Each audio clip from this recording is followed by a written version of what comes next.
Hello everyone. तो मैं हूं एडवोकेट तुलसीराम सिंह। आप देख रहे हैं मेरा यूट्यूब चैनल। तो कैसे हैं आप? आशा करता हूँ अच्छे होंगे, स्वस्थ होंगे, मस्त होंगे। देखिए, आज जो अपना टॉपिक है वह जैसे क्या कहते हैं, जो एनआई एक्ट होता नहीं है, जो एनआई एक्ट आपका होता है, जो चेक बाउंसिंग से रिलेटेड मामला होता है, उसके बारे में हम चर्चा करेंगे। जैसे आए दिन जो अपनी भारतीय कानून है, ठीक है, वो आए दिन अमेंडमेंट आते रहते हैं, उसमें बदलाव होता रहता है। तो इसी से रिलेटेड एक नई इन्फॉर्मेशन है। जैसे कई लोगों के मुंह से मैंने सुना भी था, बट आज एक्चुअली मैंने क्या नाम है, हाई कोर्ट का जब जजमेंट देखा तो मुझे लगा कि हाँ, मतलब बॉम्बे हाई कोर्ट का एक जजमेंट था।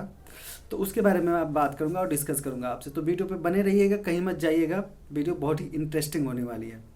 जैसे क्या होता है, जब हम किसी को कभी जनरली होता क्या है कि जब कोई किसी को पेमेंट देता है तो उसमें क्या करता है कि चेक ले लेता है, वो क्या कहते हैं, एक गारंटी के तौर पे कि बंदा भगेगा नहीं, और चेक ले लेता है। होता क्या, आपको एक आम आदमी अगर चेक लेता है और cheque by the way bounce हो जाता है, तो एनआई एक्ट में 138 का केस कर सकता है। ठीक है, सीएमएम के यहाँ केस फाइल होता है, ट्रायल चलता है। ठीक है, ये तो बात अलग होती है। लेकिन आप लोगों ने कभी सोचा है कि वो लोग जिनका यही काम है, मतलब ब्याज पे पैसे देते हैं, उधार पैसे देते हैं, ब्याज पे पैसे लेते हैं, ऐसा जो काम करते हैं, उनके लिए क्या नियम है? तो ये खासतौर पर उनके लिए है।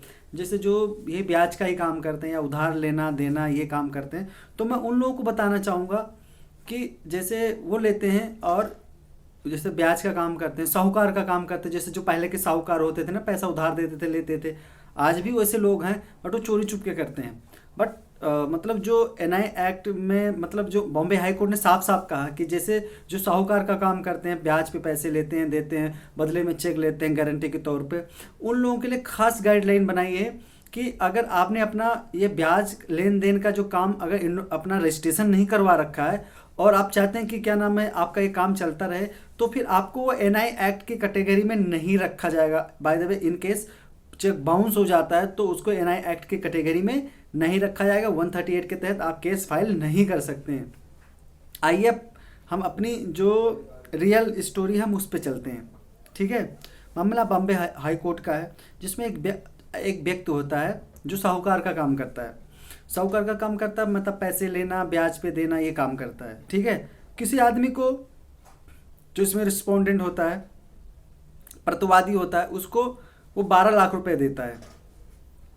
और इसमें उनका एक क्या कहते हैं, स्टैम्प पेपर पे एक इनका समझौता भी होता है कि 30/8/2014 को ये पूरा पेमेंट कर देगा या उससे पहले सारा पेमेंट कर देगा, ये वादा करते हैं। और ऋण चुकाने की बात होती है। अब होता क्या है, जो आरोपी होता है वो 5 चेक जारी करता है, बस चेक में ना फेरबदल होने के कारण से, काट पीट होने के कारण से, वो पांचों चेक क्या होते हैं, कैंसिल हो जाते हैं।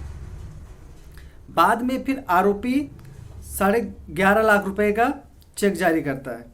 फिर 2/3/2015 को 5.5 रुपए की देनदारी को, मतलब क्या कहते हैं, 5.5 लाख रुपए के आसपास का, सॉरी 11.5 लाख रुपए का चेक जो देता है, ठीक है, वो क्या होता है, बाउंस हो जाता है।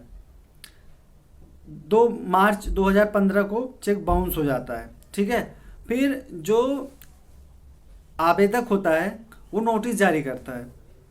नोटिस जारी करने के बाद में क्या होता है, वो जो प्रतिवादी होता है वो पैसे तो देता, रिस्पोंडेंट होता है पैसे तो देता नहीं है। बाद में क्या होता है, उस मामला को ट्रायल कोर्ट में पेश किया जाता है। जो क्या कहते हैं, जिला क्या कहते हैं, आपके जो सीएमएम होते हैं उनके यहाँ फाइल किया जाता है केस। फाइल करने के बाद में क्या होता है, एक्चुअली वो साहूकार होता है। जब बाद में सारा रिकॉर्ड, सारी चीज, डॉक्यूमेंट चेक किया जाए तो पता चलता है कि ये साहूकार है, वो भी बिना रजिस्ट्रेशन के ही साहूकारी का काम करता है। तो कोर्ट क्या करती है, उस केस को सीधा रिजेक्ट कर देती है, खारिज कर देती है। कहती है कि ये क्या कहते हैं, एनआई एक्ट के दायरे में नहीं आता है, क्योंकि ये साहूकार का काम करते हैं और इन्होंने अपना रजिस्ट्रेशन नहीं करवा रखा है। फिर जो आवेदक होता है, जो याचिकाकर्ता होता है, वो परेशान हो जाता है, अपीलांट होता है, परेशान हो जाता है, वो सीधे बॉम्बे हाई कोर्ट जाता है। बॉम्बे हाई कोर्ट में भी यही चीज़ रखी जाती है। तो बॉम्बे हाई कोर्ट क्या करते हैं, जो ट्रायल कोर्ट का जजमेंट होता है उसको बरकरार रखती है। वो साफ कहती है और सहमति जताती है कि जो ट्रायल कोर्ट ने जो फैसला सुना है वो बिल्कुल सही है।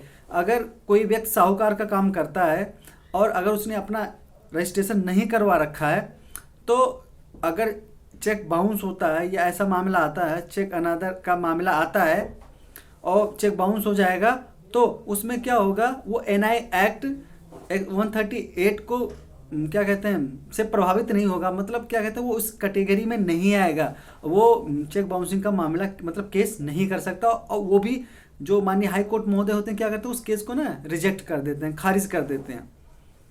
तो आगे से आप लोग याद रखिए, खासतौर पर मैं उन लोगों को कहना चाहूँगा जो साहूकार का काम करते हैं, एक कॉमन मैन है, मतलब जो ऐसा नहीं करते हैं, प्रोफेशनल नहीं है, क्या उनका काम है ब्याज पे पैसे देना या पैसे उधार देना, लेना देना, उनके लिए तो दिक्कत नहीं है, वो तो एनआई एक्ट में आएगा। बट उन लोगों के लिए ये मैसेज है जो साहूकार का काम करते हैं, पैसे लेना देना, ब्याज पे लेना देना, 10% 20% जैसे भी, 7% 8% जैसे भी उनका कार्य होता है, तो उन लोगों के लिए खास तौर पर ये नियम है कि देखिए, अगर आप साहूकार का काम करते हैं, जिसको साहूकार कह सकते हैं आम भाषा में, तो आप अपना रजिस्ट्रेशन जरूर करवा लें।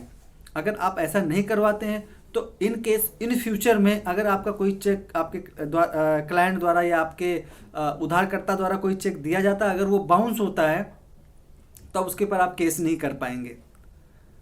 बस आज ये इतना ही था, फिर मिलूंगा एक नई वीडियो के साथ। अगर ये वीडियो समझ में नहीं आया होगा तो आप मुझे कमेंट करके बताना, मैं इस वीडियो को दोबारा समझाने की कोशिश करूंगा, दोबारा बनाऊंगा, ताकि मैं चूँकि ज़्यादा विस्तार से बताने से क्या होता है, वीडियो लंबी हो जाती है, तो जो सब्सक्राइबर होते हैं या जो देखने वाले होते हैं क्या होते हैं, वो उस चीज़ से उबने लगते हैं, कहते हैं कितना बड़ा लंबा वीडियो हो गया, खींच खींच के बना रहा। तो उस चीज़ को मैंने नहीं डालते, मैंने शॉर्टकट में बताने की कोशिश की। नहीं समझ में आएगा तो कमेंट करना, मैं आपको एक विस्तार से बता दूंगा।